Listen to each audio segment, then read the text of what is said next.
تو سب کچھ کنفیوز کیا ہوا ہے اس نے، بے شک وزیر اعظم ہوں، بے شک وہ وزراء ہوں وفاقی. جیسا کہ آج رانا ثناء اللہ صاحب ایک پریس کانفرنس ابھی تھوڑی دیر پہلے کر رہے تھے اور وہ بتا رہے تھے بڑی کیلکولیشن کر کے کہ پی ٹی آئی نے کل کے الیکشن میں ٹوٹل تقریباً 5,45,000 ووٹ لیے اور پی ڈی ایم نے 4,70,75,000 ووٹ لیے. لیکن رانا صاحب آپ کو یہ سوچنا چاہیے، دیکھنا چاہیے کہ اگر یہ 4,75,000 کو آپ 14 جو کہ آپ کی جماعتیں پی ڈی ایم میں ان پہ تقسیم کریں تو یہ 30-35,000 ووٹ بھی نہیں فی جماعت بنتے. اور میرا نہیں خیال کہ آپ لوگ اسی پلیٹ فارم سے، پی ڈی ایم کے پلیٹ فارم سے آپ ہر الیکشن لڑیں گے یا آنے والا الیکشن بھی لڑیں گے.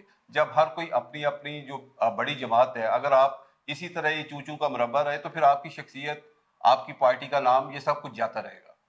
یہ کسی بھی صورت میاں نواز شریف صاحب کو قبول نہیں ہوگا، کیونکہ وہ تو ابھی بھی لندن میں جو بے چینی ہے وہ اپنے عروج پہ ہے.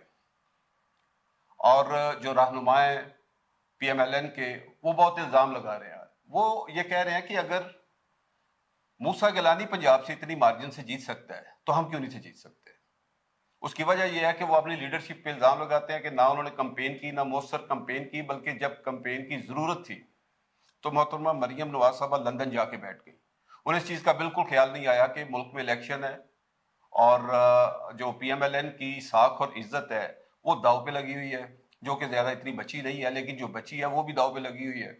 اس چیز کا خیال نہیں کیا گیا، نہ کوئی ان کی طرف سے جلسے نظر آئے، نہ ان کی طرف سے کوئی مؤثر الیکشن کمپینز نظر آئی.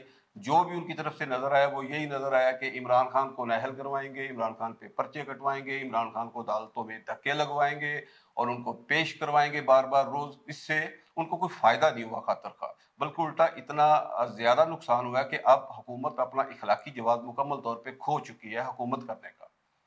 ناظرین آگے چلتے ہیں.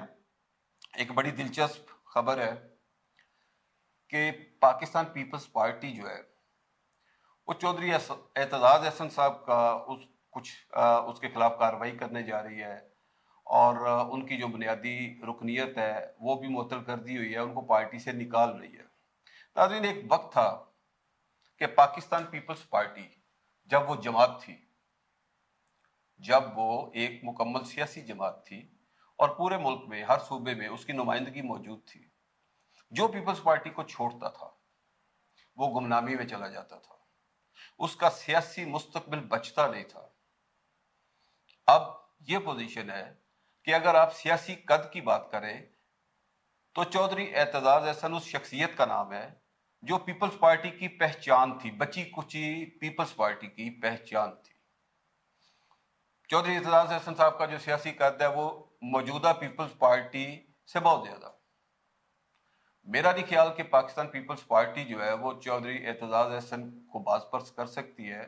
وہ اپنی جو سیاسی قبر ہے اور اپنا جو نام و نشان ہے وہ ختم کروا لے گی اگر چودھری اعتزاز احسن صاحب جیسے زیرک، عقل مند اور بہت بلند قامت سیاسی لیڈر کے خلاف اس طرح کی کارروائی کرے گی.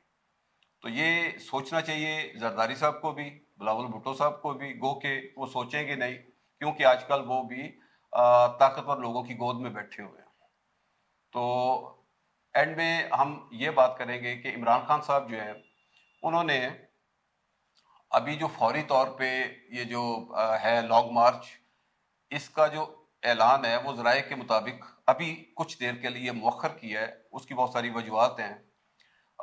اس کی وجہ جو ہے وہ پاکستان کی معاشی حالت بھی ہے جو امپورٹڈ حکومت نے کر دی ہے، اور اس کی وجہ کچھ دوست ممالک کی جو بیک ڈور ڈپلومیسی ہے وہ بھی ہے.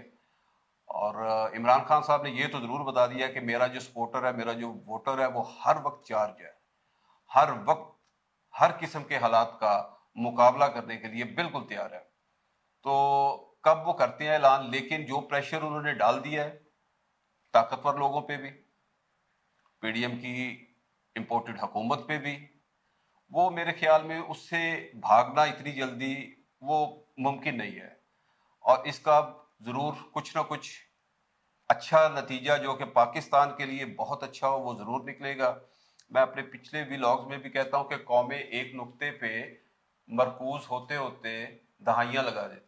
اگر قوم ایک نقطے پہ اکٹھی ہو ہی گئی ہے تو اس کا کوئی ایسا فیصلہ ہونا چاہیے جو پاکستان کی بہتری کے لیے ہو، کیونکہ اگر حکومت کا آپ کہیں موجودہ حکومت جو ہے پی ڈی ایم کی، وہ تو اس وقت وینٹیلیٹر پہ ہے، ڈاکٹرز جو ہیں انہوں نے وینٹیلیٹر لگایا ہوا ہے موجودہ حکومت کے ساتھ، جو طاقتور ڈاکٹرز ہیں، یہ کب تک؟